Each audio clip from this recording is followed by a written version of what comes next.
Ya, ya. Tes. Ila hadratin Nabil Mustafa Rasulullah sallallahu alaihi wasallam wa ila jami' ikhwanihi minal anbiya wal mursalin wal awliya wasyuhada'i was salihin wal ulama'il 'amilin wa jami'il malaikatil muqarrabin wa ila jami' masyayikhina wa masyayikhina wa nakhussu khususan ila Syekh Al-Waliyus Shalih Abu Abdullah Muhammad bin Yusuf As-Sanusi Al-Hasani rahimahullahu taala wa ila abaina wa ummahatina wa ajdadina wa jaddatina wa liman lahu haqqun alaina wa ala kulli niyatin salihah. Al-Fatihah. A'udzu billahi minasy syaithanir rajim. Bismillahir rahmanir rahim. Alhamdulillahi rabbil alamin arrahmanir rahim maliki yaumiddin. Iyyaka na'budu wa iyyaka nasta'in ihdinas siratal mustaqim. صراط الذين أنعمت عليهم غير المغضوب عليهم ولا الضالين آمين. Assalamualaikum warahmatullahi wabarakatuh.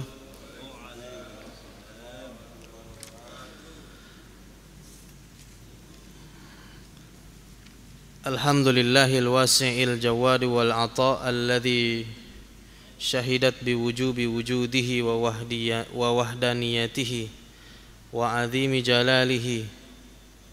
Asyhadu an la ilaha illallah wahdahu la syarika lah wa asyhadu anna sayyidana Muhammadan abduhu wa rasuluhu la nabiyya ba'dah.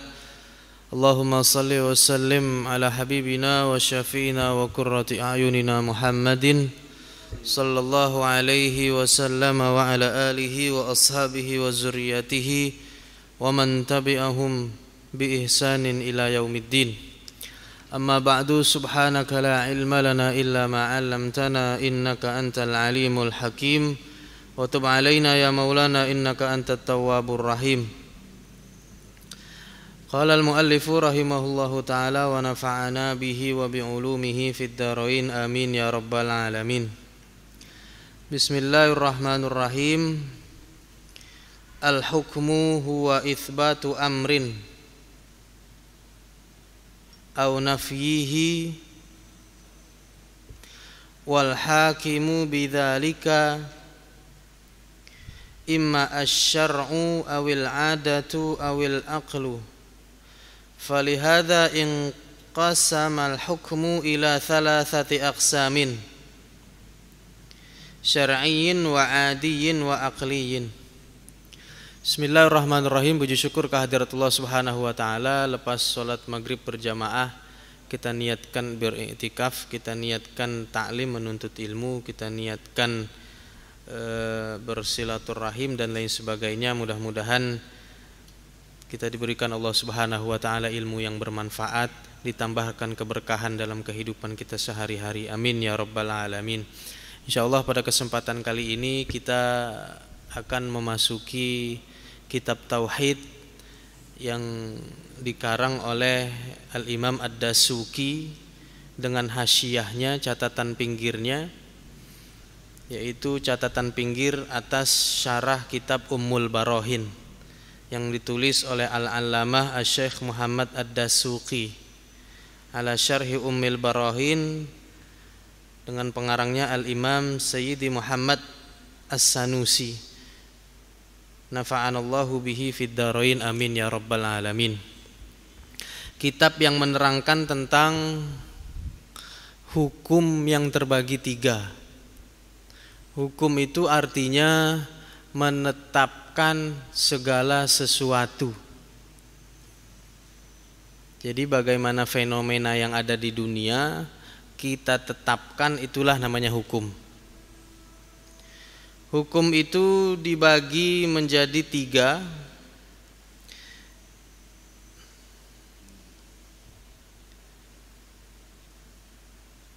Yang pertama hukum syar'i, hukum adi, dan hukum akli. Jadi untuk menetapkan segala perkara itu siapa yang bisa menetapkan? Pertama, akal ukurannya. Akal itu bisa menetapkan satu perkara, baik dia itu ada ataupun dia enggak ada. Itu akal. Yang kedua, Dia juga ditetapkan dengan adi. Adi itu adat, udah jadi bahasa kita, kebiasaan. Yang ketiga ditetapkan juga dengan syar'i. Syar'i itu wahyu. Jadi ada hukum yang kita ambil berdasarkan akal, ada yang kita ambil berdasarkan kebiasaan sehari-hari, ada yang bisa kita ambil dari wahyu dari Allah. Ini ketiganya kolaborasi. Kolaborasi yang menjadi satu paket yang tidak bisa terpisahkan. Yang pertama dulu yang disebut dengan hukum akli. Hukum akli itu hukum yang menerima perkara langsung tanpa berpikir lagi, akal menerima. Tanpa dicerna lagi, akal itu sudah langsung menerima. Seperti dikatakan sesuatu itu ada jika ada yang menciptakan. Nah, gelas ini ada di atas meja karena secara akal logika ada yang narok gelas. Ini kalau akal ini pasti dianugerahi kepada semua makhluk. Allah kasih sama. Kecuali ada yang memang diberikan Allah sedikit ujian, akalnya kurang sempurna, itu nggak wajib nanti. Nah, akal ini sejak zaman dahulu juga metode untuk menetapkan perkara-perkara tauhid, terutama bagi seorang yang belum masuk Islam. Kalau kita lihat misalnya Nabiullah Musa alaihissalam ketika berdebat dengan Fir'aun di istananya, Fir'aun bertanya kepada Musa dalam Al-Quran, memang Tuhan kamu Musa Tuhan yang bagaimana? Kata Musa, Rabbus samawati wal ard. Tuhan saya Tuhan di langit juga Tuhan di bumi. Fir'aun mikir, di bumi saya sudah jadi Tuhan, kata dia, kata Fir'aun. Tapi di langit belum. Orang dia masih nginjak bumi, di langit belum. Kalau gitu saya bikin piramid yang tinggi supaya nanti saya ada di atas juga saya menjadi Tuhan langit. Nah ini apa namanya, akal Fir'aun bermain. Setelah diciptakan piramid yang tinggi, bertanya lagi, Tuhan kamu Musa Tuhan yang bagaimana? Rabbukum wa rabbu abaikumul awwalin. Tuhanmu dan juga Tuhan bapak-bapak nenek moyang sebelum kamu. Mikir Fir'aun, kalau Tuhan orang yang sekarang masih hidup di zaman Fir'aun bisa, tapi kalau Tuhan-Tuhan bapak-bapak yang udah pada meninggal, orang tuanya bagaimana? Kan Fir'aunnya belum ada. Mikir Fir'aun, waduh, berarti saya nggak bisa kembali ke masa lalu. Nah ini artinya metodologi akal yang dibawakan oleh Nabiullah Musa alaihis salam. Metode menetapkan perkara ini ada atau tidak ada secara akal ini, misalnya Allah Subhanahu wa ta'ala itu wajibul wujub, wajib ada meskipun tidak terlihat. Apa hikmahnya Allah itu gaib? Apa hikmahnya? Kenapa Allah tidak bisa dilihat saja misalnya? Justru ujiannya di situ. Kalau Allah bisa dilihat, maka ujiannya sudah selesai. Apakah orang ini beriman atau enggak? Nanti di akhirat dia akan bisa berjumpa kepada Tuhan yang melihat. Sudah selesai berarti.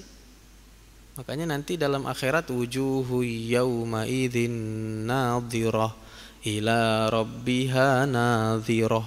Kepada Tuhannya lah insyaallah orang yang beriman akan melihat. Bismillah.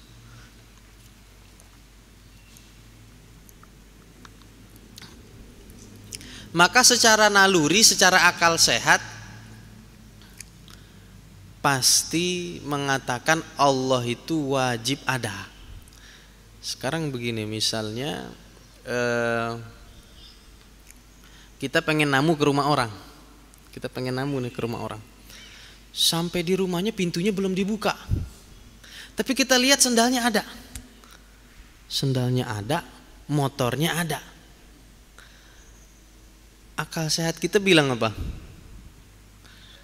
Pasti ada di dalam nih orang ini. Motornya ada, sendalnya ada. Itu secara otomatis akal kita bilang tuh. Meskipun orangnya udah kita lihat apa belum? Belum. Tapi akal sehat kita bilang orang ini ada di dalam rumah. Artinya apa? Artinya ndak yang semua kita lihat itu nggak ada. Makanya Allah bekalkan kita tuh akal. Atau yang lain misalnya ada Pak Haji kebunnya luas, minta payak lah kita. Pak Haji minta payak, nuh di kebun ambil. Emang kebunnya luas, payaknya kan banyak tuh. Payaknya banyak yang tumbuh, pilih aja deh yang mana. Kira-kira kita pilih payak yang mana? Yang mateng ya, bukan yang pentil, yang mateng. Nah, kira-kira tahunya mateng dari mana? Tukang sayur tahu, tiap hari jualan buah. Kuning atau kemerah-merahan ya. Nah, kira-kira kita bisa lihat nggak dalam itu matang apa enggak? Dalamnya belum dibelah, nggak tahu. Tapi tandanya ada merah. Otak kita langsung nalar tuh. Paya ini matang. Meskipun belum kita belah. Perkara nanti dalamnya pahit apa masih muda belakangan.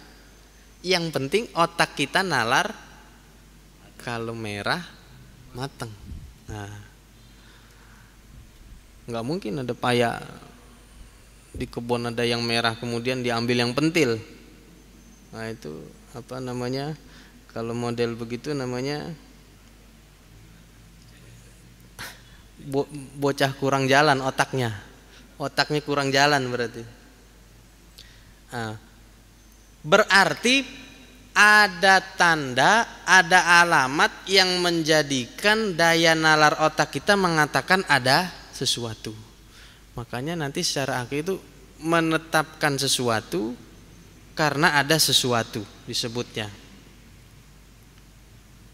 Begini, kadang-kadang kita dalam hidup kita ada perbuatan kita perbuatan yang ikhtiari. Ikhtiari itu artinya bisa kita pilih, bisa kita ikhtiarin. Pinter, bodoh, miskin, kaya. Meskipun nanti juga tergantung takdir Allah. Ada juga perkara-perkara yang gak bisa kita ikhtiarin. Contohnya misalnya rambut. Rambut tuh panjang keinginan kita apa bukan?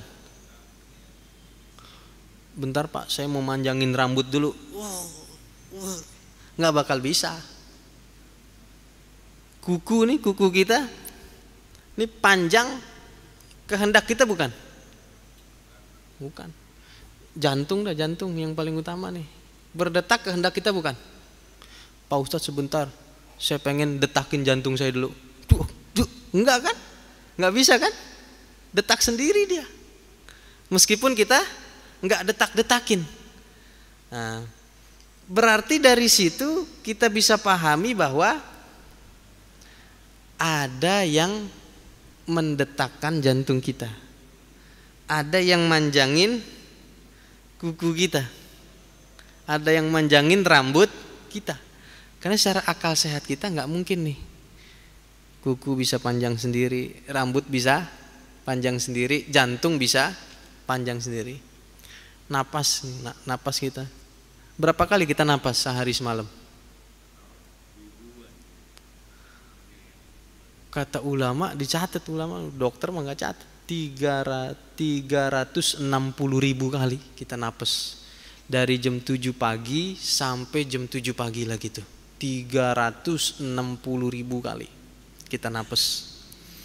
Kurang 2 atau kurang 4 aja tuh nyesek tuh.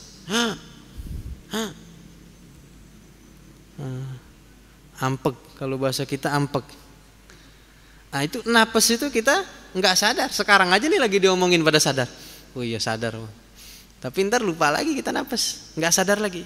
Berarti ada yang menggerakkan nafas itu sendiri. Apalagi contohnya mimpi. Niat nggak mimpi? Sebentar malam nih niat nih Pak Ustadz, saya pengen mimpi ketemu bidadari misalnya. Bisa nggak ntar malam mimpi bidadari? Ya belum tentu. Nggak bisa kan?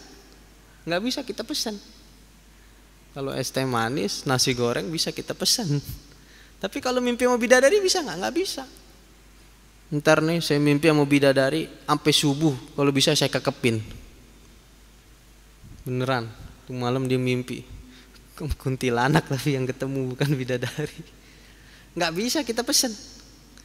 Artinya ada yang menggerakkan tanpa kita sadari.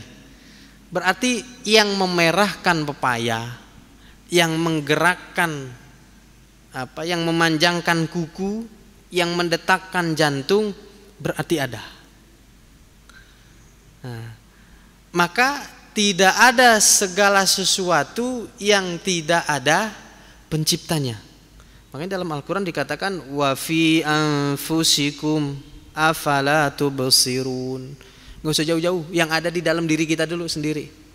Nggak usah jauh-jauh. Afala tubsirun, apakah engkau tidak? Afala taqilun, apakah engkau tidak berpikir? Ini namanya hukum akli. Nanti juga yang kedua ada juga yang disebut dengan hukum adi, hukum kebiasaan. Akal kita nggak langsung respon, tapi kebiasaannya api itu membakar. Kita taruh api, kita taruh daun kering, kebakar. Hari besok kita ambil daun kering, kita ambil api, kebakar lagi. Terus berulang sehingga dia disebut dengan hukum kebiasaan. Api itu membakar kayu. Sebenarnya hakikatnya nggak gitu. Yang bakar kayu siapa? Api apa Allah? Allah. Sebab nanti ada yang tidak terbakar meskipun kena api. Makanya hukum kebiasaan ini namanya kebiasaan, nggak selalu serta-merta terus. Ada yang kena api tapi nggak kebakar. Nabi Ibrahim, qulna ya naru kuni bardaw wa salaman ala Ibrahim. Wahai api jadilah dingin. Nah, itu namanya di luar daripada kebiasaan. Ada sebuah istilah dulu, al-aqlus salim fil jismis salim. Akal yang sehat berada pada fisik yang sehat. Benar gak nih? Akal yang sehat berada pada fisik yang, berarti kalau kita balik, apakah semua fisik yang sehat akalnya sehat? Belum tentu. Bahkan dia lebih segar daripada kita. Dari mulai corona awal sampai sekarang gak pernah pakai masker. Kehujanan, makan dari bawah, hasilnya makan. Jam 12 malam, jam 2 malam belum tidur. Pagi-pagi jam 6 dia udah ada. Boro-boro pakai jaket, pakai balsam juga enggak, bajunya aja rombeng. Sehat enggak dia? Paling sehat dibandingin kita. Duit kagak ada. Itu namanya di luar kebiasaan. Biasanya kalau ada orang pakai selimut begini nih, pakai sarungnya taruh begini nih. Kebiasaannya akal kita bilang apa? Kedinginan. Lagi meriang nih orang nih. Lagi selimutan begini. Kalau di kampung saya itu lain lagi, di luar daripada kebiasaan. Biasanya orang selimutan lagi begini di rumahnya itu habis ngitung duit. Habis jual tanah, habis ngitung duit, itu kerebongan dia di dalam. Supaya orang gak ada yang minjem. datang orangnya lagi sakit, meriang, kan kagak enak kita mau minjem duitnya, gimana ngomongnya. Itu namanya di luar kebiasaan. Namanya khariqul adah, di luar daripada kebiasaan. Nah, di luar daripada kebiasaan ini disebut hukumnya namanya hukum adi. Makanya jadi bahasa Indonesia adat. Dari bahasa Arab adat. Hukum adat. Nanti dalam fikih juga ada. Al-adatu muhakkamatun. Karena sudah menjadi kebiasaan, maka Islam memberikan porsi. Oh, boleh. Misalnya kalau ada air udah di sini, nah, ini nggak perlu nanya lagi, ini air siapa? Punya siapa? Belinya di mana? Apa buat saya apa bukan? Karena udah kebiasaan. Kalau air ditaruh di depan mejanya Ustadz, sedotannya udah dikasih, airnya bening, itu buat Ustadz dan diminum untuk Ustadz. Namanya kebiasaan. Tapi beberapa juga nggak boleh dengan kebiasaan. Jadi hukum yang biasa dengan kebiasaan itu hanya tertentu saja. Paling banyak dalam muamalah, jual beli. Kalau mazhab Syafi'i jual beli itu harus jelas. Beli apa Pak? Mau beli bakso. Berapa mangkok? 1 mangkok. Berapa isi baksonya? 8 bakso. Bihunnya berapa gram Pak? Mecinnya berapa banyak Pak? Baksonya bakso apa Pak? Itu mazhab Syafi'i. Pakai salaman. Saya terima baksonya dan kuahnya dan bihunnya dan sausnya. Kesian orang yang ngantri di belakang, lama amat Pak beli bakso. Mau akad nikah mau beli bakso, harus ada saksinya. Nah, saksinya 2 orang saksi. Saksi ini ya saya beli bakso, bodoh amat kata. Itu kalau kita telak-telak madhab Syafi'i. Tapi kata madhab Hanafi enggak. Kalau memang kebiasaannya sudah, bang beli bakso, ya segitu udah kebiasaan. Meskipun nanti ada yang di luar kebiasaan. Pak beli ikan goreng, ikan bakar dihidangin. Pas kita cek bon, cuman makan berdua 950.000. Oh, daerah laut sebelah sana. Itu di luar kebiasaan. Nah, tapi yang biasanya ya pasti hampir sama semuanya. Atau misalnya ada orang itu kalau makan biasanya kenyang, makan kenyang. Tapi Nabi SAW satu ketika 7 hari nggak makan, 7 hari 7 malam nggak makan. Apa kata Nabi? Aku ini bermalam dengan Allah. Bagaimana Allah tidak memberiku makan? Ini kita lihat juga diriwayatkan dari guru kita bahwa Abu Yadumyati itu ndak makan sampai 40 hari. 40 hari 40 malam nggak makan. Satu muridnya bercerita bahkan sekali makan itu 1 botram gede itu sekali makan. Tapi 40 hari 40 malam nggak makan. Ini namanya di luar kebiasaan. Dulu ada cerita juga dari guru saya di Mampang, waktu Kiai Syafi'i Hazami 11:30 mau Jumatan. 11:30 mau Jumatan dari Tanah Abang ke Gondrong. Tahu Gondrong nggak? Jauh kan? Gondrong panjang, jalannya panjang, namanya juga Gondrong. 11:30 supirnya waktu itu namanya Haji Idris. Haji Idris supirnya bilang 11:30 itu dari Tanah Abang sampai ke Gondrong, jalannya jalan tempat biasa. Ya lampu merah dia berhenti, nggak lewat jalan khusus. Sampai di Gondrong kata kiainya, udah lu mandi dulu dah, suruh mandi dulu. Padahal dari Tanah Abang sampai Gondrong, ya kira-kira kita pakai motor sampai kayak si Komeng aja tuh nggak bakal kekejar. Sampai baju sobek-sobek nggak kekejar. Ini sampai di Gondrong, Haji Idris supirnya suruh mandi dulu sama Kiai Syafi'i Hazami. Nah, kalau yang kebiasaannya tadi, maka ada di luar kebiasaan. Nah, ini yang Allah Subhanahu wa taala berikan kepada hamba-hambanya yang Allah pilih. Makanya disebut dengan hukum adi, hukum kebiasaan. Nalar bisa menerima tapi enggak 100%. Bisa jadi besok berubah, besok ada, besok dirubah sama Allah, namanya hukum adi. Tapi kalau hukum akli itu dasarnya akal pasti menerima kalau akalnya sehat. Dan yang ketiga disebut dengan hukum syar'i. Hukum syar'i huwa khitabullahi ta'ala al-muta'alliqu bi af'alil mukallafin, yaitu wahyu dari Allah Subhanahu wa taala yang diturunkan melalui Al-Qur'an yang dijelaskan oleh baginda Nabi sallallahu alaihi wasallam. Nanti di dalam hukum syar'i pun ada lagi yang disebut dengan ilmun. Jadi kita kalau melihat sesuatu ini namanya ilmu.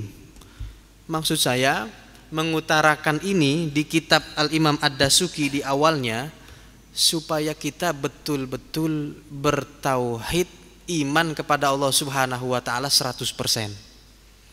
Karena terkadang ada orang yang mengukur hukum adi tapi dengan hukum akli.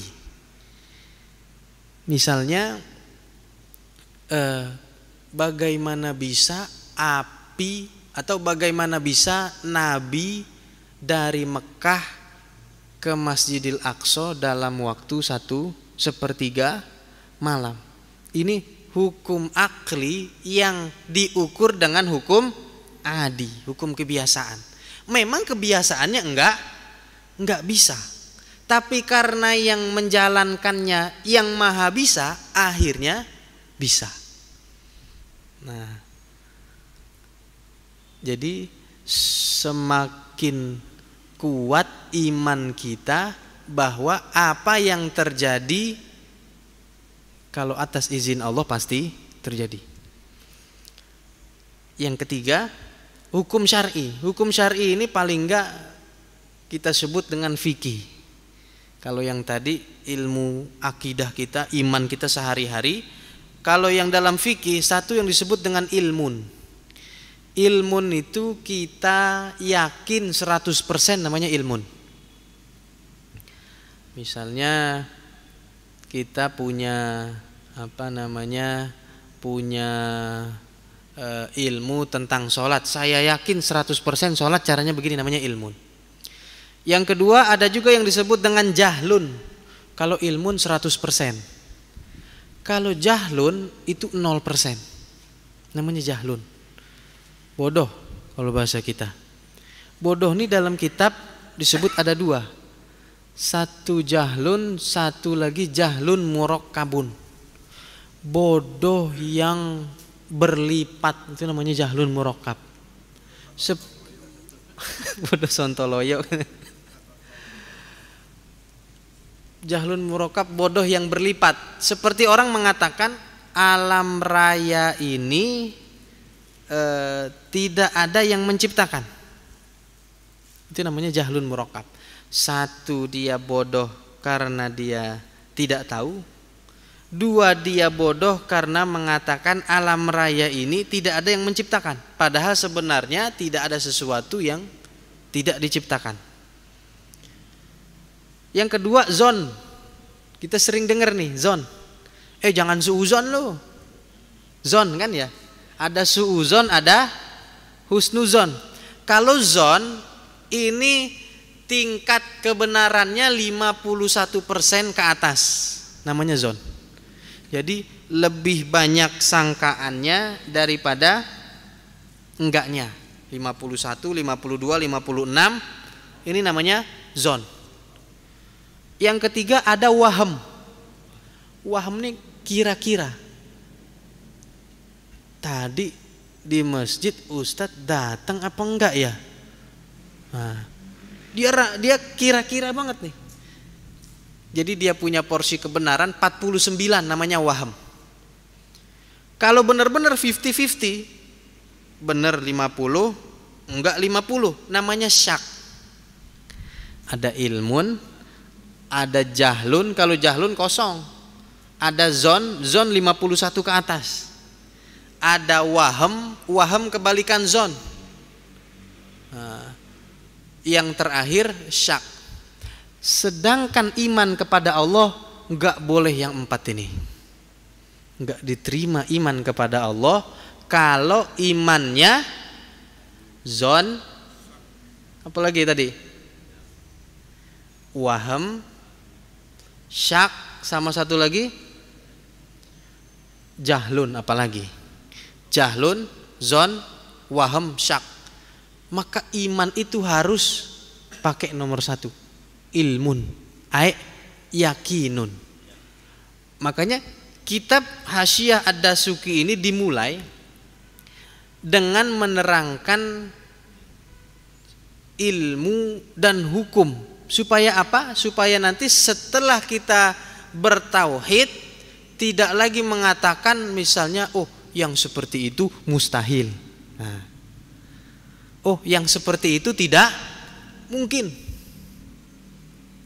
Atau kebalikannya, oh yang seperti itu tidak masuk akal misalnya. Makanya dibagi tadi, ada hukum yang ditetapkan berdasarkan akal, ada perkara ditetapkan berdasarkan kebiasaan, ada perkara ditetapkan berdasarkan wahyu. Sedangkan kita bertauhid itu harus ditetapkan berdasarkan wahyu bila dia sudah masuk agama Islam. Makanya dikatakan bagi orang yang beriman, wa qalu sami'na wa ata' ghufranaka rabbana wa ilaikal masir. Sami'na wa ata'na. Tapi bagi orang yang belum memasuki dalam ilmu tauhid, dimodalkan oleh Allah yang disebut dengan akal. Bagi saudara-saudara kita makanya hujahnya mesti dengan akal. Hujah akal inilah yang akan membawa orang kepada tertarik kepada Islam.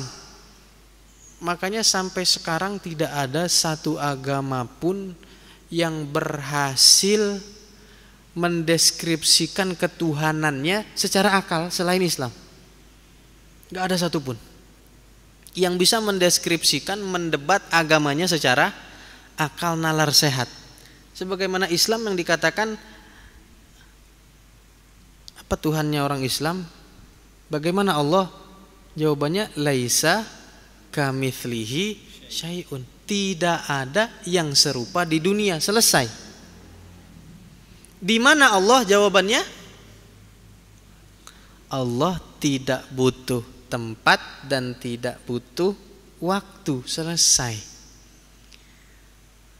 Kalau ditakan di mana Tuhannya? Tuhannya manusia. Manusia setengah-setengah lagi, enggak. Itu menimbulkan perkara otak yang runyam. Tapi kalau dikatakan Tuhan orang Islam, tidak ada yang serupa dengannya satupun. Selesai. Dia mau berpikiran batu enggak bisa. Dia mau berpikiran pohon enggak bisa. Dia pikiran manusia enggak bisa juga. Enggak ada yang serupa. Enggak bisa ngomong lagi. Nah, ketika ditanya di mana Allah? Jawabannya Allah tidak butuh tempat dan tidak butuh waktu. Makanya kemarin banyak yang mengatakan ketika dikatakan Ar-Rahmanu 'alal arsy istawa, Allah itu beristiwa bersemayam di arsy. Kemudian sebagian orang mengatakan, katanya pahamnya Ahlus Sunnah wal Jamaah dikatakan bahwa Allah itu bukan hanya ada di arsy, tapi di masjid ada Allah apa enggak? Ada. Di rumah, di pasar ada Allah enggak? Berarti Allah ada di. Itu sebenarnya perkataan yang dikira betul tapi keliru. Kalau Allah ada di mana-mana, berarti Allah itu bertempat.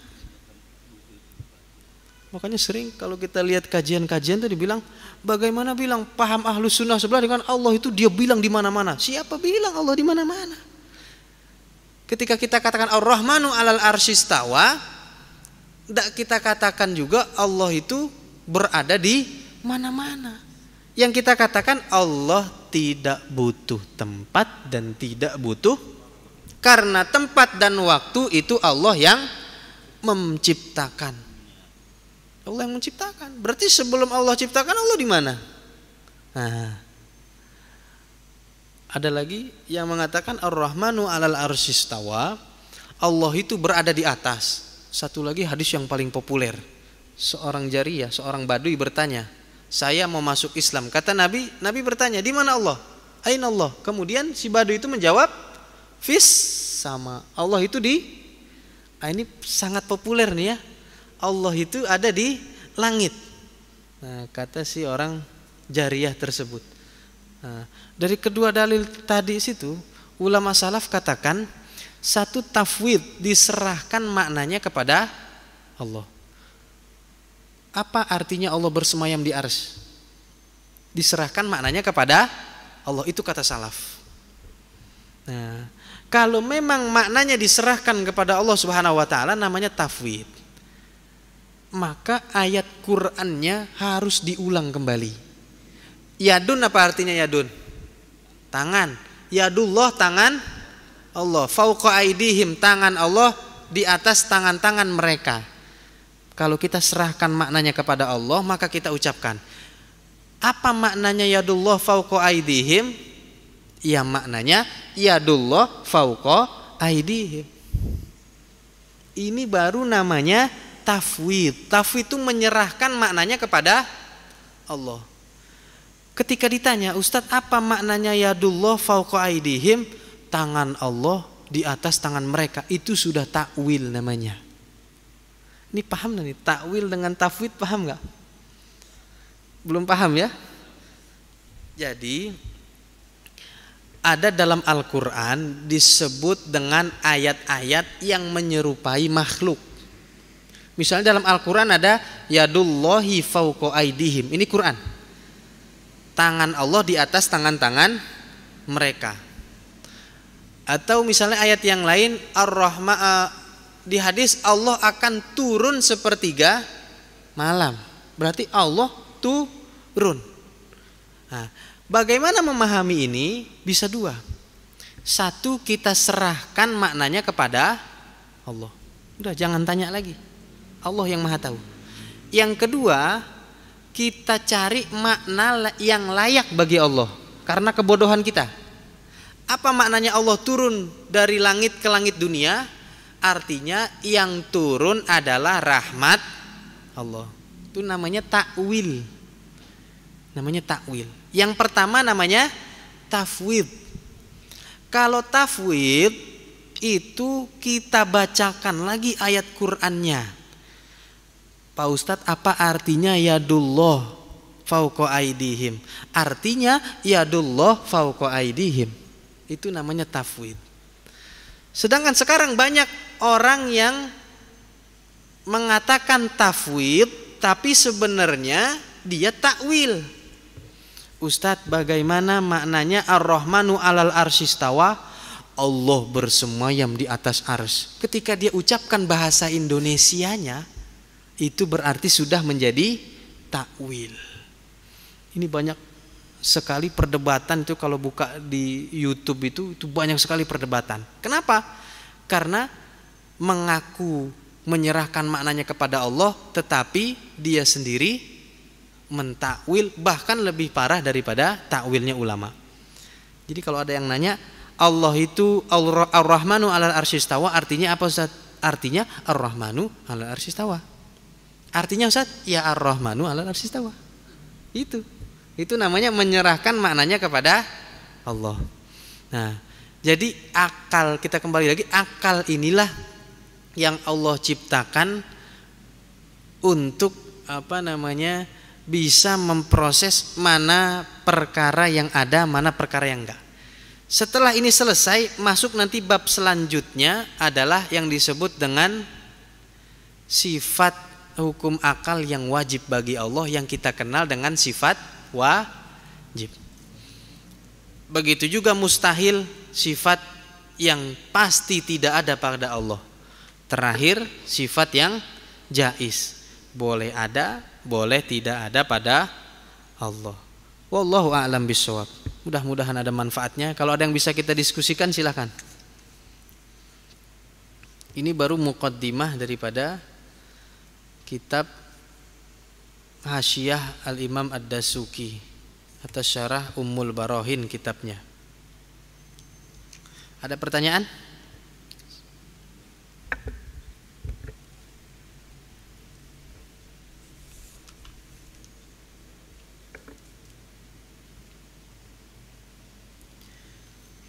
Nanti kita lanjut, hukum yang akal itu menjadi 3. Memang kalau ngaji di Tauhid buka kitabnya itu sedikit memproses otak. Sedikit agak apa, ngata-ngatainnya susah. Berkata-katanya susah. Karena memang hujah pertama dalam Tauhid itu adalah akal. Karena bahasanya akal itu memang dalam kitabnya bahasanya memang agak sulit. Kalau kesulitan pokoknya ingetin, kalau ada sendal berarti ada orangnya. Kalau payaknya merah berarti dia mateng, nggak mungkin. Itu kalau secara nalar otak. Kalau secara nalar kebiasaan, api emang biasanya panas. Emang biasanya nasi ngenyangin. Tapi belum tentu juga nasi, belum tentu juga api panas, yakin itu. Karena itu pokok daripada orang bertauhid, iman sebelum kepada hukum akal yang 3. Sebab zaman sekarang ada orang seperti Mu'tazilah, tidak mungkin api itu bisa adem. Itu orang zaman sekarang. Tidak mungkin Allah bisa ciptakan sebuah keburukan untuk umatnya. Bagaimana Allah bisa berirodah buruk padahal Allah yang nyuruh. Itu Mu'tazilah. Tapi kemarin paham Ahlus Sunnah, yang menciptakan kebaikan siapa? Allah. Yang menciptakan keburukan? Allah juga. Bukan setan, bukan manusia. Allah yang menciptakan keburukan. Baru yang ketiga nanti hukum syar'i. Hukum syar'i ini barulah bisa dipelajari, yang disebut dengan fikih. Jadi ketiga ini modal muqaddimah awal seorang untuk berfikir secara terbuka. Makanya disebut dengan Ummul Barohin. Ummul itu induk, Barohin itu artinya burhan. Burhan itu burhan itu penjelas, bukan penjelas dia, dalil. Menjadikan dalil, menjadikan penjelas. Ada pertanyaan? Ada bisa kita diskusikan, silakan. Karena kalau masuk ke dalam pembagian hukum akal itu panjang lagi. Pembagian hukum akal, pembagian hukum syara. Jadi ada 2. Hukum adi enggak ada pembagiannya. Hukum adi enggak ada pembagiannya. Hukum adi imani saja sunnatullah. Misalnya kita lapar butuh makan karena kita hamba Allah yang lemah gitu. Ya Allah, kenapa kok berobat? Karena saya hamba Allah yang lemah. Itu namanya hukum adi. Bisa jadi enggak nanti misalnya Ustadz kuat enggak makan 40 hari. Dasarnya saya manusia yang lemah. Tapi saya minta sama Allah izin, mudah-mudahan saya dikuatin. Gitu.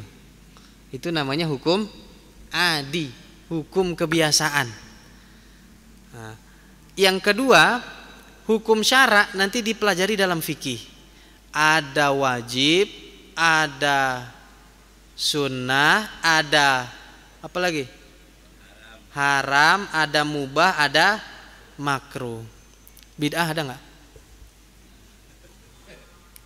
Ada nggak bid'ah? Kan 5. Hukum itu ada 5. Wajib, haram, sunnah, mubah, makruh. Nggak ada bid'ah. Karena bid'ah itu bukan hukum. Bid'ah itu adalah sifat yang bisa membawa kepada hukum. Bisa menjadi wajib, bisa menjadi sunnah, bisa menjadi mubah, bisa menjadi makruh, bisa menjadi haram. Ada bid'ah yang haram, ada bid'ah yang sunnah. Itu dipelajari di dalam fikih. pengantarnya namanya ilmu usul fikih. Ilmu usul fikih hampir sama, agak meres otak, ngejelimet sedikit. Ilmu fikihnya nanti enak. Ya namanya muqaddimah. Kalau orang biasa bawa beras 50 kilo, ngegendong 10 kilo, enteng apa enggak? Enteng. Makanya sekali-sekali otaknya dipikul 50 kilo. Nah, kalau cuman biasa gendong beras 5 kilo, suruh bawa 50 kilo, bisa apa enggak? Belum tentu bisa. Sama seperti otak juga sama. Yang kedua itu namanya hukum taklifi. Yang kedua hukum wad'i, hukum ketetapan dari Allah. Hukum ketetapan itu adanya karena adanya sesuatu. Adanya sholat zuhur karena matahari sudah zawal, sudah tergelincir. Aqimis sholata liduluki syamsi ila ghasaqil lail. Itu namanya hukum wad'i. Itu dipelajari di dalam fikih. Muqaddimahnya namanya usulul fikih. Di situ nanti ada dalil apa itu sunnah, apa itu sunnah. Karena sunnah dalam ilmu hadis dengan ilmu fikih beda. Sunnah dalam ilmu fikih itu apa? Mayuthabu alaihi fa'iluhu wala dan tidak yang diberikan pahala yang mengerjakannya, wala yu'aqabu, tidak tidak diikop, tidak dihukum bagi yang meninggalnya, tidak berdosa. Itu sunnah dalam ilmu fikih. Sedangkan sunnah dalam ilmu hadis beda lagi. Sunnah dalam ilmu hadis ma'udhifa ilan nabi sallallahu alaihi wasallam, sesuatu yang disandarkan kepada nabi, perkataan, perbuatan, atau ketetapan takririyah atau sifat. Itu namanya sunnah. Makanya kemarin juga sempat ramai juga tentang definisi sunnah. Satu betul, satu enggak. Yang betul dikatakan sebenarnya sunnah itu sesuatu yang dikerjakan dapat pahala, ditinggalkan tidak berdosa. Sedangkan mubah dikerjakan berpahala apa enggak mubah? Mubah dikerjakan berpahala apa enggak? Nah ini ya, secara fikih enggak. Tapi secara ilmu akhlak dan tasawuf, sesuatu yang dikerjakan itu mendapatkan pahala. Kenapa? Kalau dia udah milih yang mubah, otomatis yang haram dia tinggalin. Kan gitu. Kalau ada duit yang halal, dia ambil nih yang mubah nih yang boleh. Dia makan makanan yang halal. Mubah, halal. Otomatis yang haram dia tinggalin. Berarti berpahala enggak dia milih yang mubah? Berpahala. Nah, itu pemahaman yang benar, cuman kacamatanya beda. Yang tadi kacamatanya fikih, yang satu kacamatanya tasawuf, akhlak. Nah, ini berkaitan dengan hukum syar'i. Kalau mau buka kitabnya, pengantarnya, muqaddimahnya ada di usulul fikih. Memang sedikit agak berat di otak, tapi mau nggak mau ya mesti baca. Karena nanti siapa yang udah diberikan kunci sama Allah itu bisa kecanduan. Seperti orang sudah diberikan ilmu sama Allah itu biasanya bahkan sampai anak sampai istri aja lupa. Makanya Imam Syafi'i, Imam dahulu disunnahkan boleh tidak nikah bagi siapa? Bagi yang sibuk menuntut ilmu. Boleh tuh disunahkan gak nikah. Ya kalau model-model kita mah gak bisa. Mubazir model-model kita mah gak nikah, gak bisa. Mubazir, ya nuntut ilmu gak apa kagak, sembarangan-sembarangan gak nikah. Nah istilahnya begitu. Baik, mudah-mudahan yang kita kaji ada manfaatnya. Mudah-mudahan menambah keimanan kita, menambah keilmuan kita, menambah barokah kita, wabil khusus kepada pengarang kitab. Mudah-mudahan ilmunya bermanfaat bagi kita fid dini wad dunya wal akhirah. Amin ya rabbal alamin. Subhanakallahumma wa bihamdika asyhadu an la ilaha illa anta nastaghfiruka wa natubu ilaih. Wallahu a'lam bissawab. Assalamualaikum warahmatullahi wabarakatuh.